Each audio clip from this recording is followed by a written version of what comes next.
پێویستمان زانی وەکو ئەرکێکی سەرشانمان هاوکارەکانمان گەیاندە کوردانی ڕۆژهەڵات وەک دوێنێ چۆن لە مەخموور بووین ڕۆژیشکە لە شنگالین بە هەمان شێوە ئەمڕۆ بە پێویستمان زانی بارکی خۆمان زانی کە هاوکاری خۆراکیەکانمان بکەینە کوردانی ڕۆژهەڵات. ئێمە وەکو زانکۆی پۆلیتەکنیکی سلێمانی بە هاوکاری لەگەڵ دەستگای مرۆیی مام ئەمڕۆ چەند سەبەتێکی خۆراکمان هێنا بۆ ئاوارەکانی ڕۆژهەڵاتی کوردستان و بە ئەرکی سەرشانی خۆمانمانزانی کە ئەو هاوکاریانە بگەێنینە دەستگای لەگەڵ دەستگای مرۆییمان بگەێنینە ئاوارەکانی ڕۆژهەڵات. ئێمە دەستی هاوکاریمان بۆ زۆر لایەن و ڕێکخرا و ئەوانە درێژە کردوێتەوە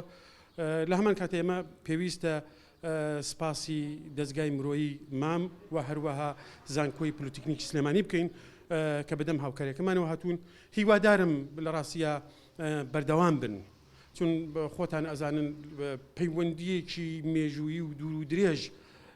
جگە لە وەکو کورد بوون پەیوەندیەکی دوور و درێژی ئەتوانم بڵێم لە خەباتی درێژخایانی بزوتنەوەی ڕزگاری خوازی گەلی کورد پەیوەندێکی درێژخایان هەبووە لە نێوان باشوور و ڕۆژهەڵاتە.